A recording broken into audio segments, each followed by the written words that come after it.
Welcome to the WP Builds podcast, bringing you the latest news from the WordPress community. Now, welcome your hosts, David Waumsley and Nathan Wrigley.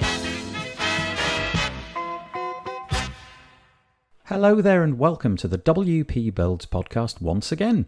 This is episode number 214, entitled C is for Caching. It was published on Thursday the 28th of January 2021. My name's Nathan Wrigley, and a couple of things before we begin. If you like listening to podcasts, and if you like listening to WP Builds in particular, then go to your favourite podcast player and search for WP Builds, and hopefully you'll be able to subscribe. If that fails, you could go to wpbuilds.com/subscribe, and over there are some buttons and links which you can use in your favourite podcast player. They're also underneath each episode on the wpbuilds.com website, underneath the player itself. On that same subscribe page, you can join our Facebook group and follow our YouTube channel, Twitter account, and so on. So, one final time, wpbuilds.com/subscribe. If you are in the market this week for a WordPress deal, perhaps you could make use of our deals page. It's wpbuilds.com/deals. It's a searchable, filterable list of absolutely loads of WordPress products, and you can get a significant amount off. So that's wpbuilds.com/deals. And lastly, if you would like to have your product or service put in front of a WordPress specific audience, perhaps go to wpbuilds.com/advertise and we'll be able to get you on the podcast player. A little bit like A/B split test did. Do you want to set up your A/B split tests in record time, like in a couple of minutes? Use your existing pages and test anything against anything else. Buttons, images, headers, rows, anything. And the best part is it works with Elementor, Beaver Builder, and the WordPress block editor. You can check it out and get a free demo at absplittest.com. Okie dokie, what are we on about today? Well, episode 214 is C for caching. We've got this A to Z series taking up 26 episodes, and each week we're going to go to the next letter of the alphabet. We've already done A and B, and now we're on C, and we decided C is for caching. Now, this is an area where I think a lot of us might get unstuck. It's very complicated. I don't confess to know a lot. David's a little bit more knowledgeable, and so we chat through the different options. What is caching? How does it work? What are the different options in the WordPress space in terms of perhaps plugins or perhaps different hosting options? All to do with caching this week. I hope that you enjoy it. Hello, it's the third in our series of chats called the A to Z of WordPress, where we attempt to cover all the major aspects of building and maintaining sites with WordPress. And today, the letter is C for caching. Woo! Oh, this is going to be a tough one for me. I really am going to play the ignorant person in this one, because I'm so green when it comes to this stuff. I genuinely am. It's one of those subjects that I've just got very little interest in. You know, I don't go out and try to figure out the latest thing, and I know a lot of people do, whereas you over the years have experimented with all sorts of different solutions. So forgive my ignorance, everybody, and also allow me to play the dumb person asking the unintelligent questions. I think maybe you're overthinking it, because I've tried a lot of the plugins for sure, but my understanding is very basic. We should just say what we're not covering in this one, because kind of caching goes with trying to get better performance out of your website. That's true, but we're going to stick with just kind of server caching, front end caching plugins and CDNs, but we're going to avoid getting deeply into page load times and other things, because we'll try and cover that in another subject. Yeah, so it's a fairly slimmed down addressing of the caching subject, but nice to do nevertheless. Shall we? Well, maybe we should start with what caching is, because Yeah. Wikipedia tells us in computing, a cache is a hardware or software component that stores data so that future requests for that data can be served faster. I don't know if that really explains it any better. I was going to say that's all I need to know. Fine, this is over. Great. But for us, mostly, what it's doing and how I understand it best is that it's turning our WordPress sites into copies of HTML. Sorry, it's turning the WordPress site into HTML so it can be served up quicker while WordPress is doing all of the things that it needs to do, because it needs to go off, doesn't it, and do all the PHP processing. It needs to query the database, and all of that time takes, delays the serving up of the first byte. So we have that time to first byte issue, because if we've got lots of plugins running, or really a higher level above that is really what Google refers to or measures, I think, which is the first contentful paint, which is the first time somebody sees something that is proper content on their page. So it's helping with that, isn't it? It's helping with the delays that come with WordPress, but I don't think WordPress itself out of the box is pretty light, isn't it? Yeah, this really takes me back to the good old days when I started building websites. Basically, I was building websites in the manner that the cache is serving up. Literally, you were typing in the HTML and putting images into folders and then remembering the names of them and then typing them in as image tags and so on.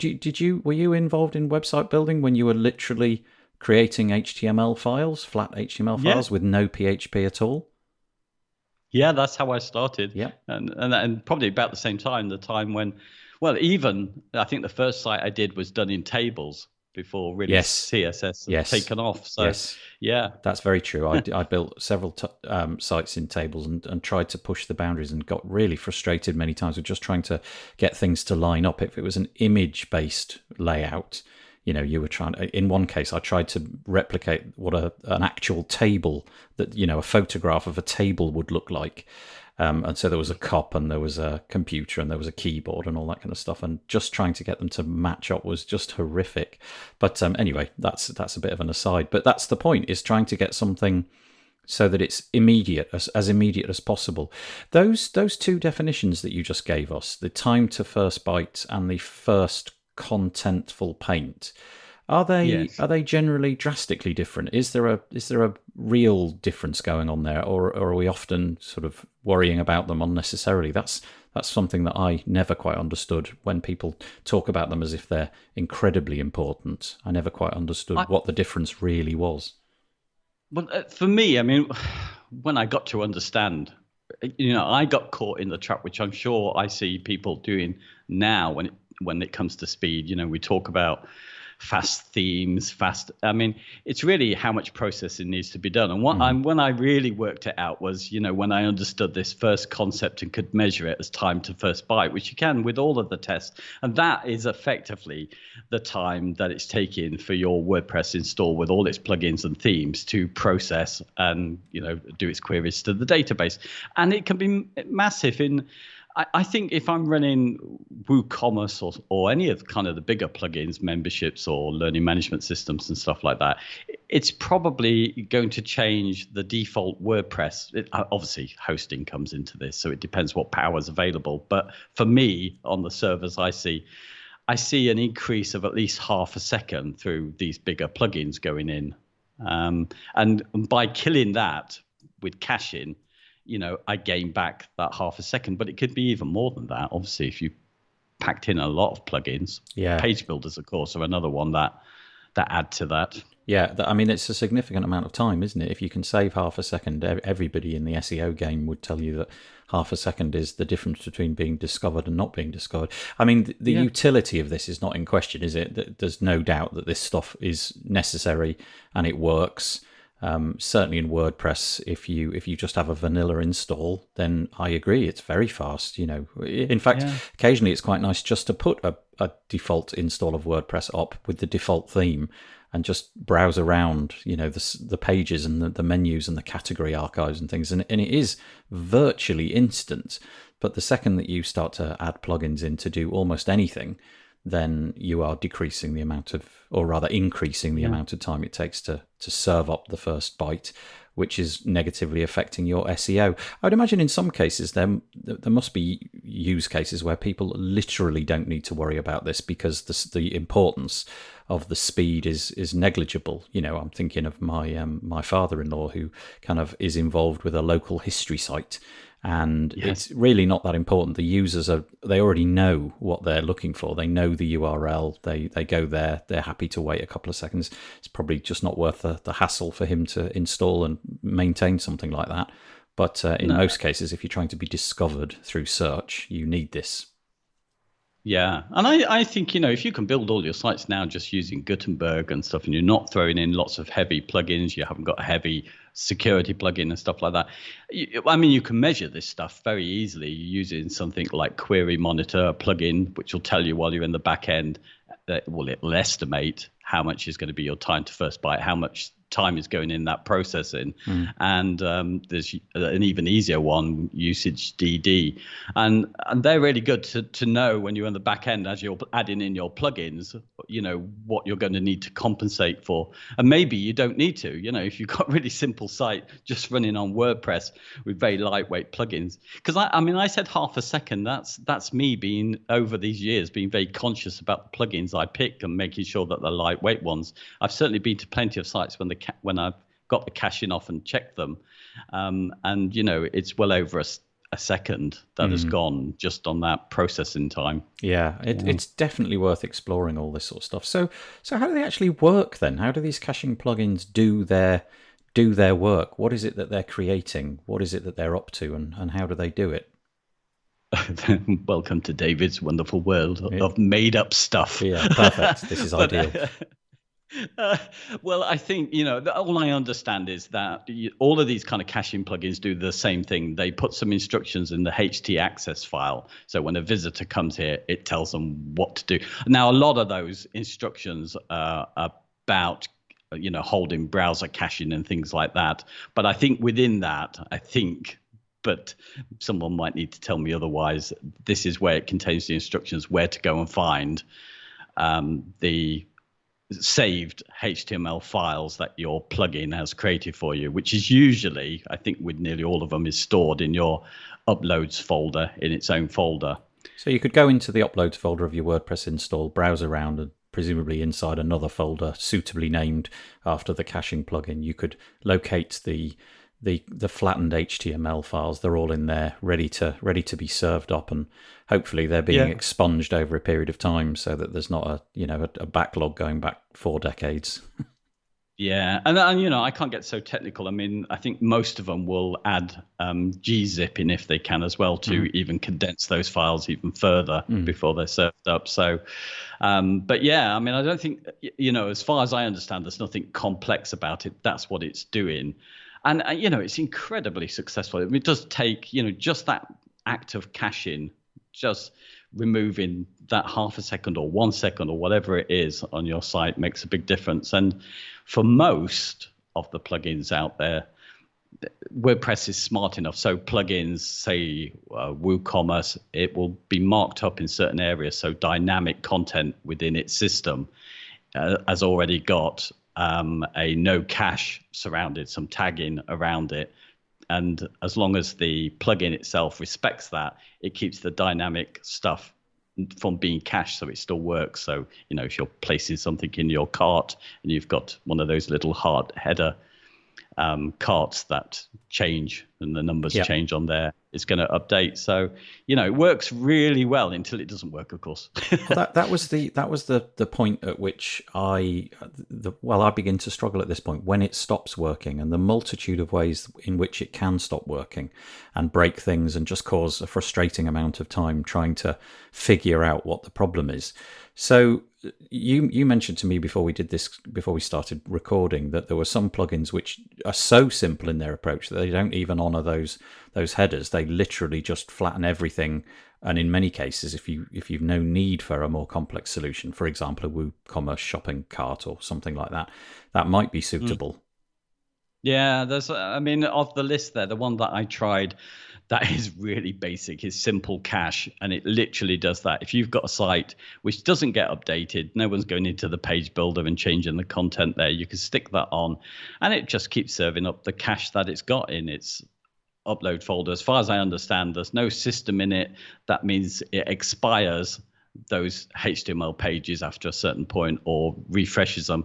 It's as simple as you can get. And I think almost similar is another one called Cache Enabler, which just focuses on doing the caching, but it's again, it's been a long time since I tried it, but with that, I think it does have some automatic clearing system. So this is where it starts to get more complex, isn't it? Because many of them will need to find a way of, when, say, you publish your pages, your new pages, that it clears the cache out, and then that the next visitor who comes then is the trigger to put another version of that in the uploads folder ready to serve the next time. And then there's going to be reasons, I believe, why I never understand this, to be honest. But if you look at one of the longest standing WP Super Cache, which is free on the repository and it's kind of considered as the original, and I think it's owned by Automatic. It's got a big thing. The hardest thing about that is understanding how to set when it will automatically clear up its cache, when it will refresh the pages again.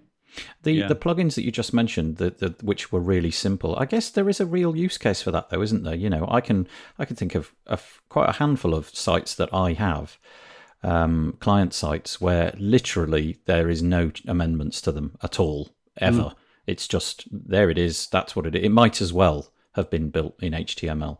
So that is a perfectly serviceable solution, so long as you know that there is that caveat, that it's not checking to make sure that anything has been changed or published. And obviously that would be a significant drawback if your client were to need access and log in, and then they save things only to discover that, well, it says it's saved, but I can't see it on the website. What's going wrong? But there's a perfectly good use case for that. But yeah, so having the cache cleared and reinvented every so often is a good idea. I presume that they clean up after themselves, most of these plugins, or at least you would hope that they would stop saving everything over and over and over again. Yeah, I'm not entirely sure. I mean, I did some content before about how I moved off WP Rocket, which is the first commercial caching plugin that I know of, and moved to Breeze, and now I've gone back to it. But I think my memory was that it in the olden days, WP Rocket didn't do such a good job of clearing out those stuff. Recently, I've tested it and it does a really good job. And I think, I think last time I looked at Super Cache, it was leaving stuff in there. But I mean, it could be something to do with my install or stuff that's happening on my server. So I can't be sure. But, So what you've got a whole list of different plugins on the show notes that we've created. Do you want to go through some of those, or is there things you wanted to say first? No, I think I tried to group these together because it could be very confusing for somebody who's looking for a caching plugin, because some of them are focusing literally on doing that, storing these HTML and serving it up and having a system to clear it and make it very easy to preload those caches. This is the thing about WP Rocket, is it does this very well. You change something on your page, it knows you've done something, it goes and serves up a new one and sticks it in the folder for you. That's what's nice about it. So there's those ones. Then there's a couple which I guess are a little bit different in the fact that they're owned by hosting companies. So there's Breeze by Cloudways, and there's SG Optimizer, which is SiteGround's own caching plugin. And they're pretty simple. They're focused on caching. And then we've got another section, which is more about all-in-one optimization, which includes caching. So one of the oldest ones, again, that was kind of one of these big all-in-one jobs, was WP Total Cache. Later was Swift. And we've also got, but you don't hear so much about this one, Comet Cache as well, which is another commercial one. So that's the way I've tried to rationalize this. I'll put all of those links in the show notes to anybody that's listening, and we'll put them into the 3 sections. So you've got basically out and out WordPress plugins. That's how they work. Then you've got ones which are presumably doing a similar job, but they're owned by a hosting company. And then finally, you've got ones where they're trying to do more. It's not just optimization with HTML files. They might be taking on additional jobs like, I don't know, minifying JavaScript or taking images and squashing them and so on and so forth. So they're trying to do a more holistic job. Just very quickly, going back to the ones with the hosting. So you mentioned Breeze from Cloudways and SG Optimizer by SiteGround. Do you know, is there anything that's beneficial if you're using Cloudways or SiteGround? Do they have some sort of integration with their actual physical hardware that makes those a better choice if you're using their platform? I don't think so. I mean, I'm not an expert on this one, but having used Breeze for quite some time, I think, and again, it gets into areas where I don't know enough of the technical side of it. They will say that some of these work better on certain types of servers over other ones, So I think Breeze is one of those which will work better on, now I'm forgetting what the name of it is. So what's the front-loading server that you get that speeds things up? Nginx? That's the one. That's what I was looking for. Yeah. So, I believe that Breeze is supposed to work better on that, on tests, but I've never seen anything that really breaks down the technicalities of this. So, right. But they are at least simple caching plugins. And I did, in the simple ones, I mentioned WP Rocket, but actually you could argue it started with a simple basis of prioritizing what it thought was the key thing about speed, which was caching those pages. But over time, it's gradually added more of the things that you find as a total optimization. So it's deferring JavaScript, so it loads later. If it's, if other plugins are loading them at the top of your site, it will bundle those together. It's doing that minifying. So it's hard to know where to place that. It's just that its priority is on the simple caching. Yeah. Just the stuff that you've just talked about a few seconds ago is the area where I fall down, really, is the complexity that's added by many of these plugins, and the possibility to be spending such a large amount of time configuring things for fractional gains. And obviously I understand in many cases there may be a genuine economic imperative for this. You really are, by shaving off, I don't know, 1/10 of a second, you may very well be outstripping your competitor, and you're vying for number one in Google, and that might be the difference. But in my case, in most of the sites that I'm using, the competition is fairly modest, and that it's just not worth the clients paying the time for me to explore all that stuff. And so I never really have. So I've never come up with like a standard operating procedure to do caching with a particular plugin where I just know it inside and out. I'm more dabbling in different ones and hoping in many cases that the default configuration is suitable. And I've broken things and then just undone them, and then never really gone back and tried to figure out how I've broken things. So for example, some of these plugins allow you to defer the loading of resources. You can put it in the footer instead of the header, and okay, that broke something. Why did it break it? Not really sure. I'll just put it back to where it was because I know it works over there. That's kind of where I'm at. Whereas I guess somebody who's an expert in this would be spending the time thinking, okay, why did that break? Can I fix that problem? Can I figure out a way to put it in the correct place? And I just never really have. Yeah, and there's a thing, with the things like WP Total Cache and Swift, obviously there's more stuff that can go wrong. And to do all of the various jobs that it needs to do, it uses up more resources in the back end too, to get the speed at the front end. And there's no doubt, if you use something like that and you know how to set it up and configure it, that you are going to shave some milliseconds off. But my approach is similar to yours. It's, I guess what I really try to do now, having spent a long time trying to optimize and having problems down the line or getting lost, is that I try to buy the software that is only it's only what I need. So it's as lightweight as it can be for the job that I'm using for, and then just prioritize the simple caching and ignore all of the other optimizations.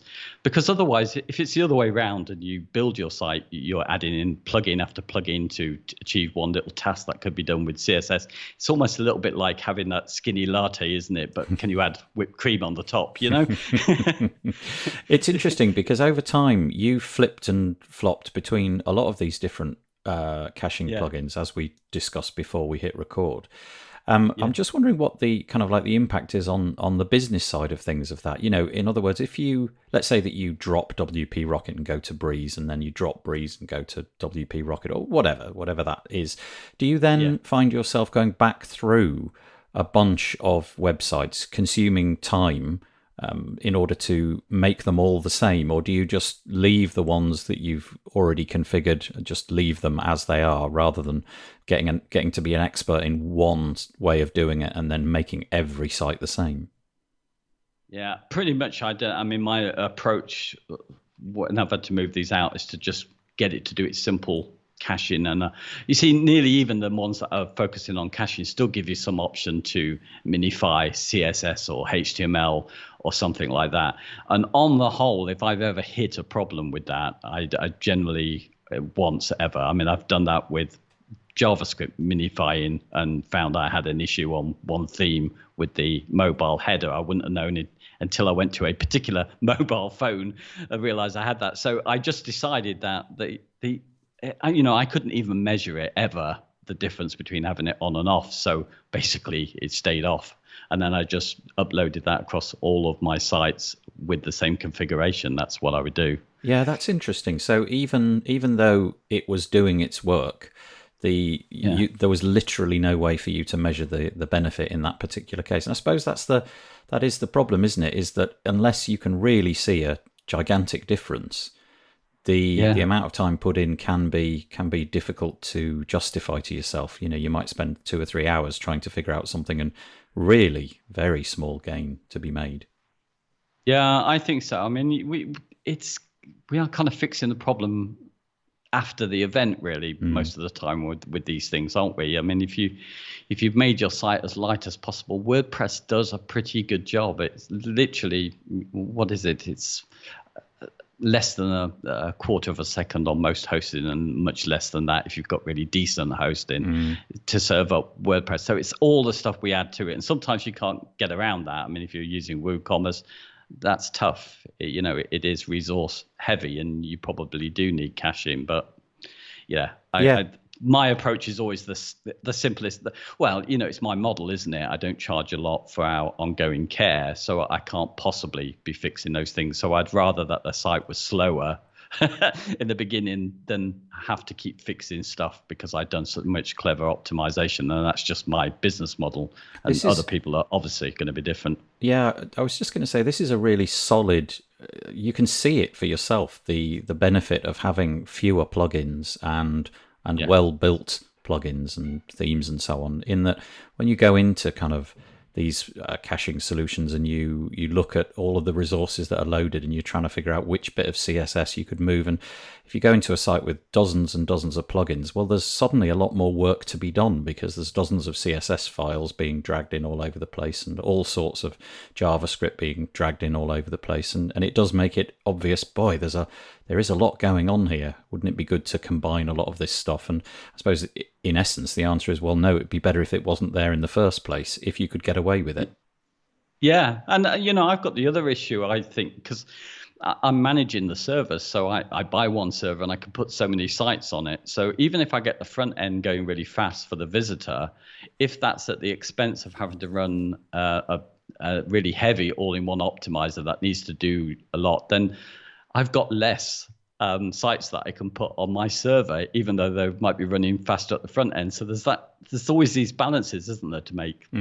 Yeah, that's a good point. So there is actually a cost implication as well. Yeah, the amount of sites that you can get on one server. Speaking of servers, you've got a section here called server site, and this is where it gets messy, you say. What's this all about? It gets messy because I don't know what I'm talking about.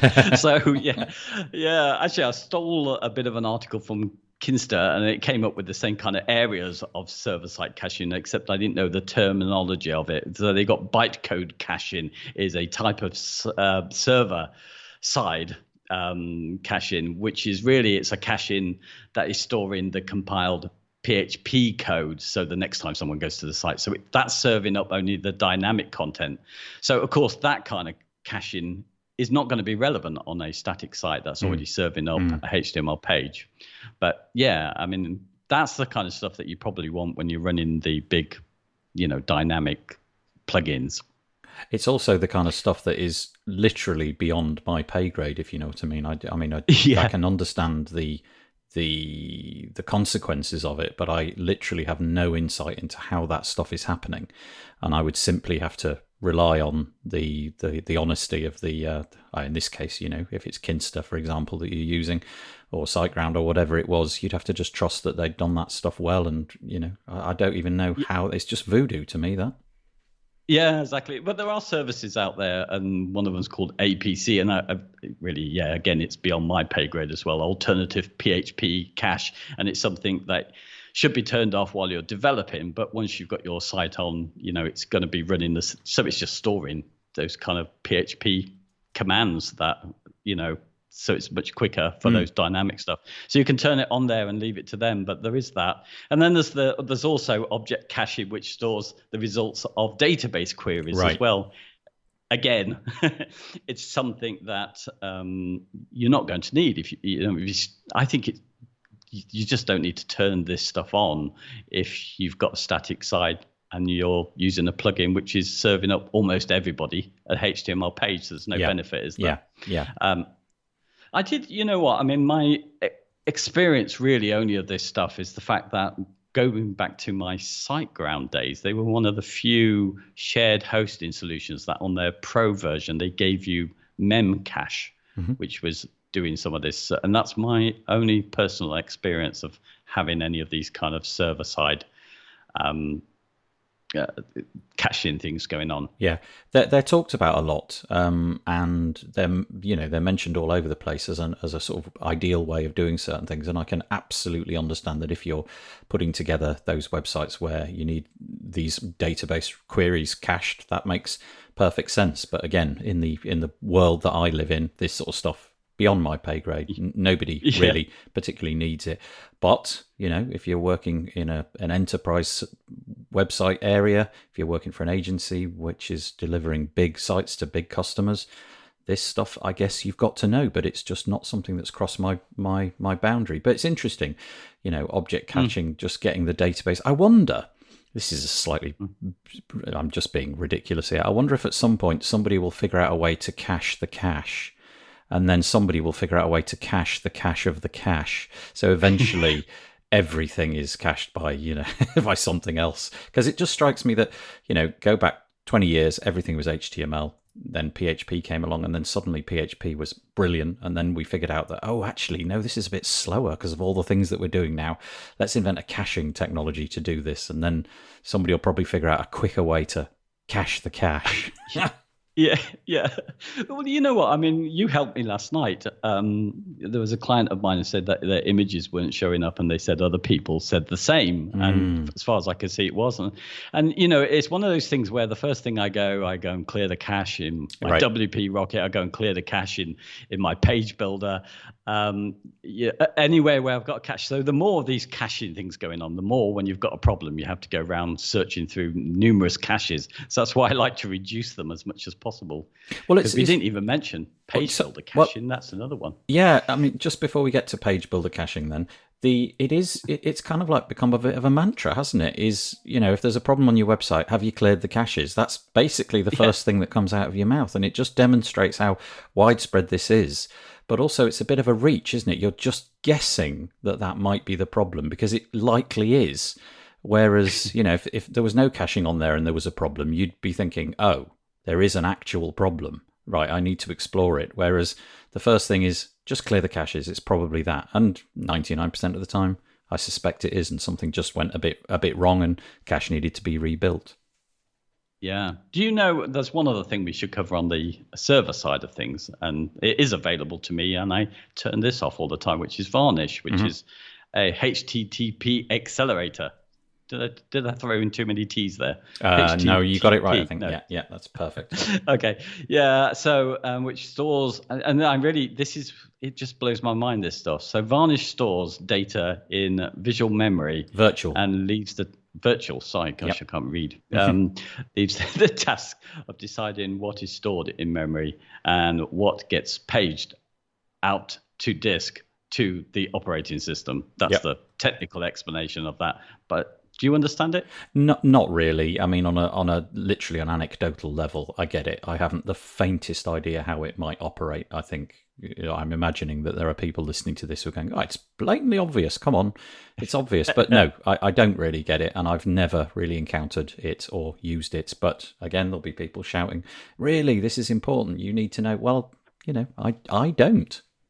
They'll probably be shouting at me saying this isn't caching at all. So what you're talking about? Yes. Because I think that's probably true with it. But again, it's another one of those options, isn't it? And it's another one of those things where it can cause you problems when you're working on a site. It's ideal that you only turn this on when you think you've got your site as you want it. Right. So, right. Yeah. Well, we've all played with it. We've all had a fiddle, and we've all noticed that it does probably something. But whether or not there's many people listening to this podcast who genuinely deeply understand how it works and how it's building things and deploying things is something only the comments will tell us. Yeah. CDN caching. Oh, there's even more. It's remarkable. You think you've covered everything, and then along comes CDN caching. What's this about? So content delivery network caching, so you can store your assets on the cloud, and services will serve those assets from the server nearest to the visitor for speed.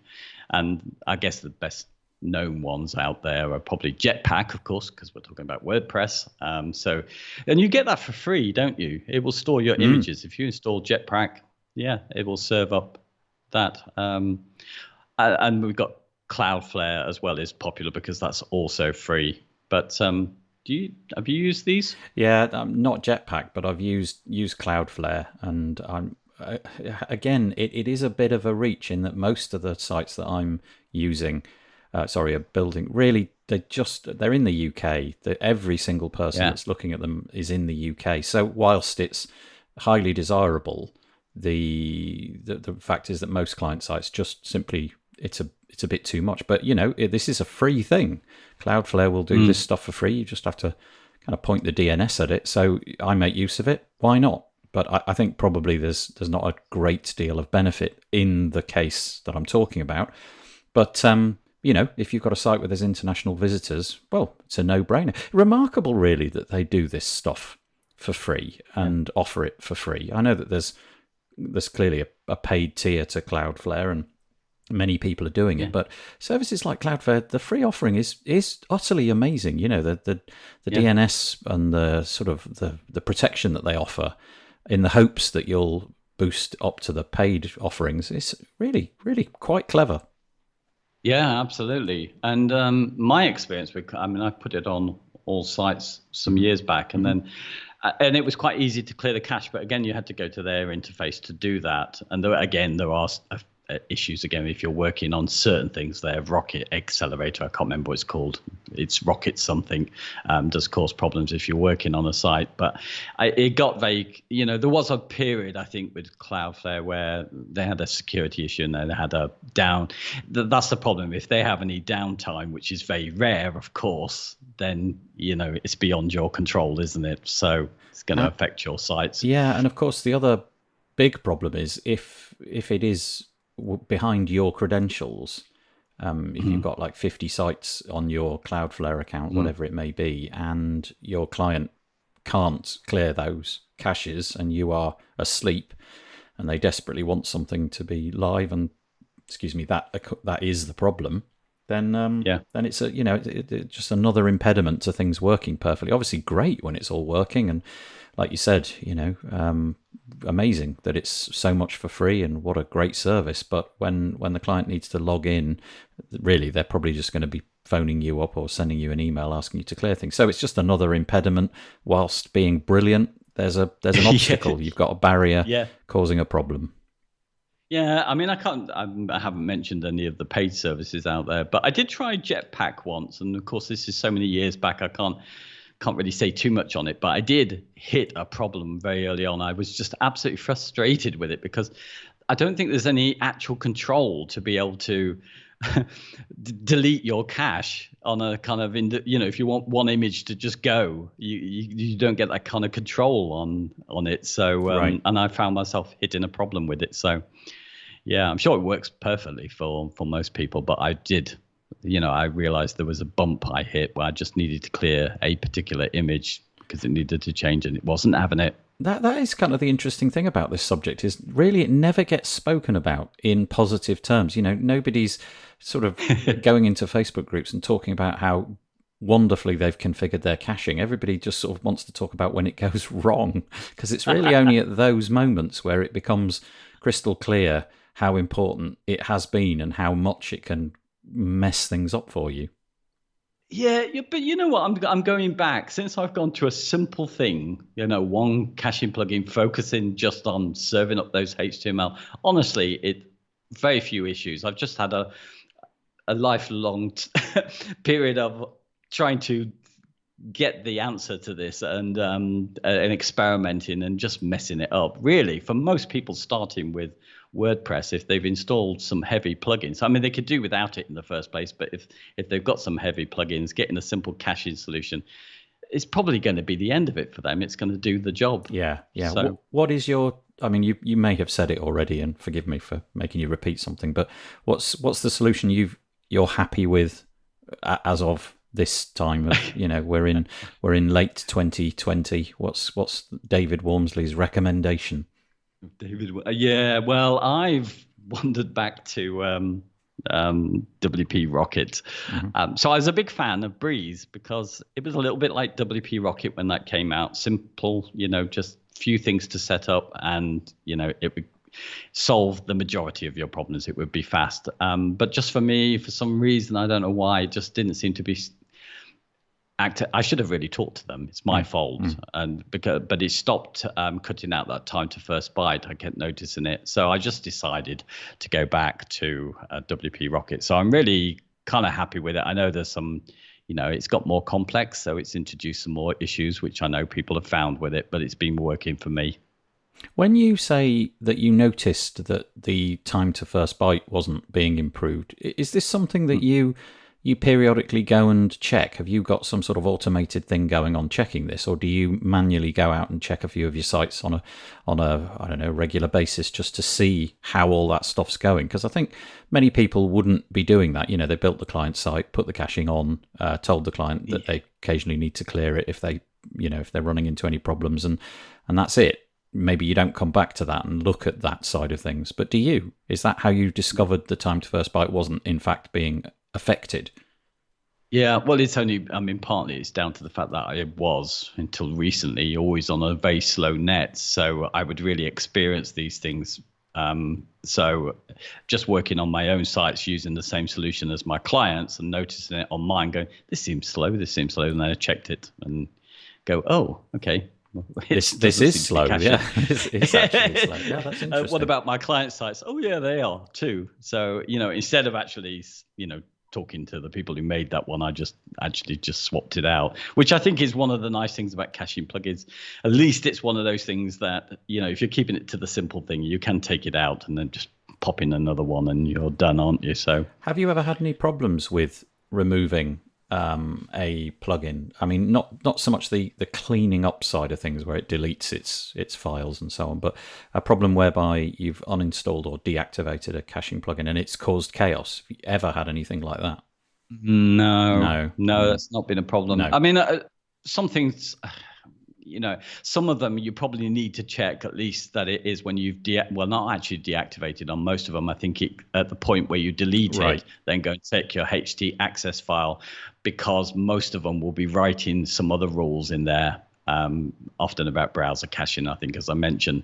And if it hasn't cleared itself up, you've installed your new one, but it's still obeying the rules of the old caching plugin, and I've hit upon that. So I've uninstalled it, and I'm thinking, it seems to be something. Oh, I see. And the declarations, the rules inside the HT access file, for some reason didn't go. Yeah, exactly. Oh, exactly. okay. So it's got the priority of your HT access file, even though you've got rid of the plugin. So it's probably worth checking that. That's the only thing that I've realized much later. Actually, that could be quite an impediment to things working correctly. That's pretty important to check, isn't it? Yeah, good point. Okay, looking at the show notes again, you've mentioned light speed as one of the final things. Yeah, I don't think. Well, people are shout at us if we don't mention it because in terms of speed fans, that's the thing, isn't it? But that's its own privately owned server technology, isn't it, to rival the publicly owned Apache? And with that, the combination of their Lightspeed cache-in plugin, which also caches. So really, Lightspeed is just their configuration of the server is supposed to be better than Apache, how it works, but that's all I know, really. Yeah, you've not had experience with it. I certainly haven't. You haven't either, I'm taking it. No. Yeah, but I think it's almost, something you can't argue with. I think their servers are quicker, but the key thing for WordPress is their LS cache for WordPress, and that installs that, and it's their own caching plugin. Yeah. That works with their server. In that case, we've done the right thing by mentioning it, but we've added absolutely no value by mentioning it. But there you go. It's been mentioned. That's fine. And then, last but not least, is the newly emerging kind of flattening services. Things like Static and HardyPress and GetShifter, where everything is done inside a sort of virtual machine. So your website is held in a virtual machine, which it's spun up.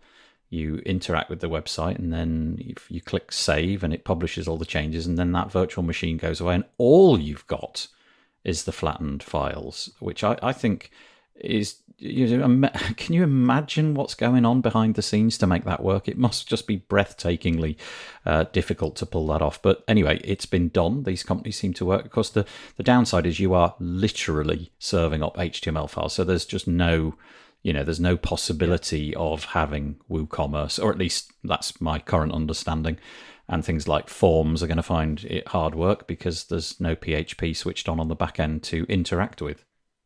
Yeah, exactly. I mean, in my mind, how I see this, and I know it's much more complex than that, but I just see this as I know my caching plugin will store my HTML files in this folder on my server. This is like they've taken that folder and put it on their server to serve up. Right. But with their situation, you can only get that. It doesn't work and set off WordPress, which of course on your server it always does. Even if you're being served up that HTML, it's still processing WordPress. So that's how I kind of see it. There is a sort of benefit in disguise with that setup as well, as in that it's really difficult to hack something which isn't there.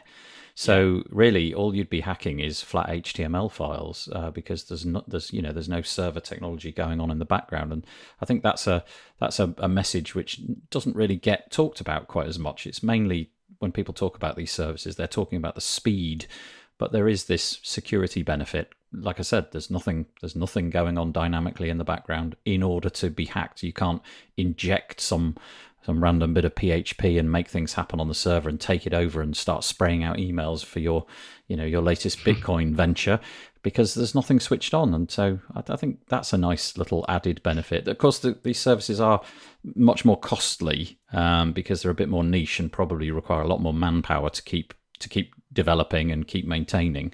That is to say, the companies need employees to develop this technology much more so than free open source software like Apache, which you can bung on just about anything. But interesting, definitely interesting. And it seems to me like these companies are scooping up a growing proportion of the market. Yeah. Do you think it really is?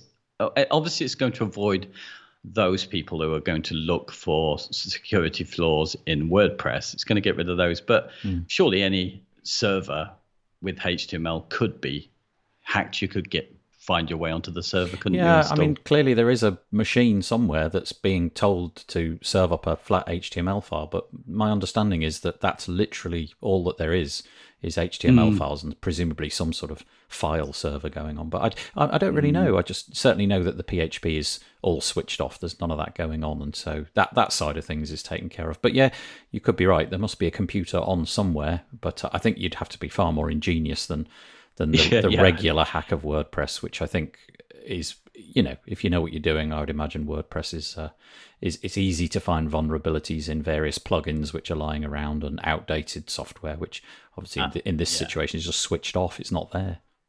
Yeah. It's. I mean, this is a topic for another time, but Yeah. it's it's a curious thing that I hear when I read a lot of reports saying something like 40% of hacks are to do with the hosting, the servers, and you just think, okay, but the only ones I've ever known about are not. They're actually due to some issue with a plugin. Yeah. I don't know who gathers these statistics and sends them out on our behalf. Yeah. Any sort of final conclusions? Do you think we've covered the topic? Is there anything that we missed along the way? No, I think it sounded like I probably made the whole thing sound more complicated than it is. But I do think probably I made the point, didn't I? That I think, for anybody who's for me, just getting a simple caching plugin that does that, serving up the HTML, is what reduces the majority of speed. And it can be just so simple, can't it, to set that up? That Yeah, I think there's quite a lot of overthinking of this, isn't there? And like as always, settle on something, learn it, I guess, deploy it, and you don't need to be casting around forever and ever and ever. I guess once in a while have another look. But yeah, interesting subject. I hope we haven't messed anything up too horrifically along the road. If we have, please let us know in the comments. That would be greatly appreciated. It's always nice to be told when you've said something stupid, which we do quite a lot. But if that's it, shall we knock it on the head? Yes, it from me, Stupid David. Okay, and me, Stupid Nathan. Bye. Bye. Well, I hope that you enjoyed that. Who knew there was so much to say about caching? As I said at the top of the show, this is not an area that I know a great deal about, but David's explored it a little bit more, and so many different options, different plugins, different settings you could set up in your hosting environment, and indeed hosting companies themselves. If you've got any comments about what we said, perhaps we said something in error, or perhaps we missed something out, please head over to wpbuilds.com, find episode number 214. There's an archive in the main menu at the top, and you could comment there, or wpbuilds.com/Facebook. Join in the conversation in the thread over there as well. Let us know what we did right and what we got wrong. The WP Builds podcast is brought to you today by A/B Split Test. Do you want to set up your A/B Split Test in record time? The new A/B Split Test plugin for WordPress will have you up and running in a couple of minutes. You can use your existing pages and test anything against anything else. Buttons, images, headers, rows, anything. And the best part, it works with Elementor, Beaver Builder, and the WordPress block editor. Check it out. Get a free demo at absplittest.com. Okay, we shall be back next Thursday for a podcast episode. This time it will be an interview because we flip-flop between a chat with David and I and an interview. Also on Monday, 2 p.m. UK time, head over to wpbuilds.com/live or our Facebook group, and we do our This Week in WordPress live summation of the WordPress news. It's followed up a day later by a newsletter, but if you want to see it live and join in the conversation, we'd very much like to have you. Okay, I hope that you have a nice week. Stay safe. I'm going to fade in some cheesy music and say bye-bye for now.